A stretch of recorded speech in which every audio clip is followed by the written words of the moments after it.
Good evening and welcome to the News Hour.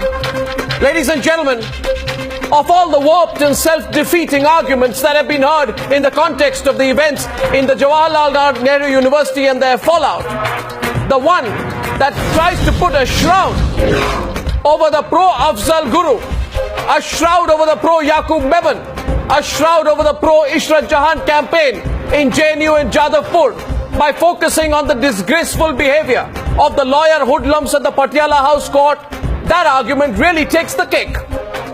Now, both these cases are pathetic. Both these cases need the toughest treatment from the law. The louts behind both, the louts who make the Afzal Guru their poster boy of victimhood, as well as the louts who call themselves lawyers at Patiala House Court, both these sets of louts must be behind bars.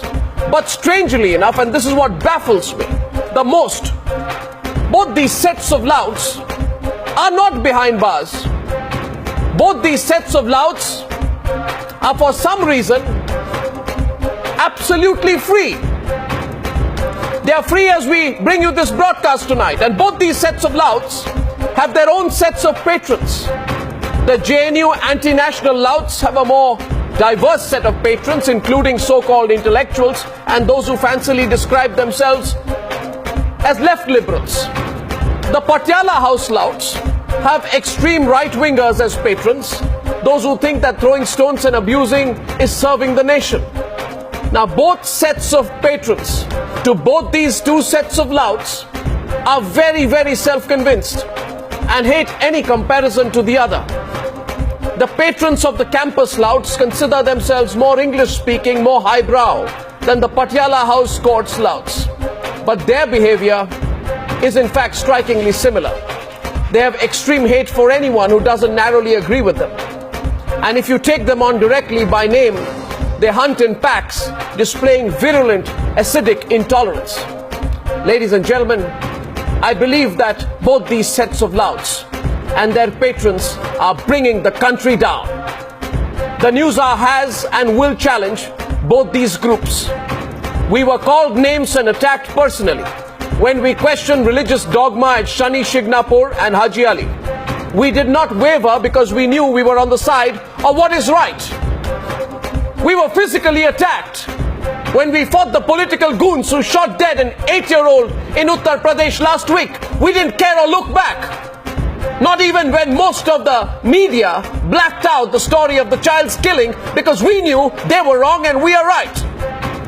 So let all know, including those who were conspicuously silent on Haji Ali, silent on Shani Shignapur, those in the media who lost their voice when Samajwadi Netas killed 8-year-old Shamli in Uttar Pradesh, those hypocrites who didn't open their mouths then, those hypocrites who didn't call the Malda violence communal, which it is, those hypocrites who were silent when Maoists beheaded Jharkhand Police Inspector Francis Induwar. Let these hypocrites know that we don't need their approval to question those who say they will raise arms for India's destruction.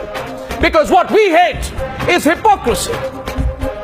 And hypocrites are always afraid when someone comes forward and dares to question their visible contradictions. And that is the real reason why they're all crying out loud tonight. That is why for them, the questions that we raise on the News Hour is the story, not the fact that in a country where rivers of blood have been inundated by Pakistan-backed terrorists, a country where radicalization is a real danger, we have a new homegrown terror support structure that is trying to gain root in Indian campuses.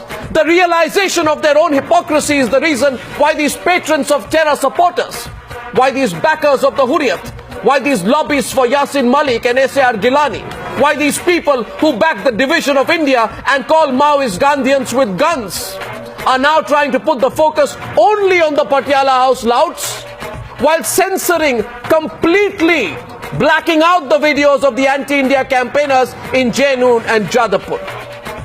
These hypocrites want to twist the narrative to somehow suit themselves. But they will fail, ladies and gentlemen. They will fail because the people of India will see through this hypocrisy. So if they have the moral guts, then let them broadcast the videos with the slogans of Barbadi for India. If they have the moral guts, then let them ask the people of India whether calling for violence against the motherland is fashionable.